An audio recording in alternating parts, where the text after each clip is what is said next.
श्रीपद्मनाभ पुरुषोत्तम वासुदेव वैकुण्ठ माधव जनार्दन चक्रपाणि श्रीवत्स सिंह शरणागत पारिजात श्रीवेङ्कटाचलपते तव सुप्रभातम्।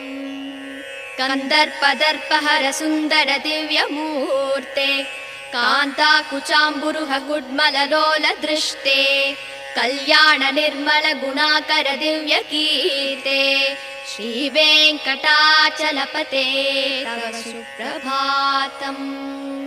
मीनाकृते कमलकोल नृसिंहवर्णिन् स्वामिन् परस्पत तपोधन रामचन्द्र शेषांस राम यदुनन्दन कल्किरूप श्रीवेङ्कटाचलपते तव सुप्रभातम्।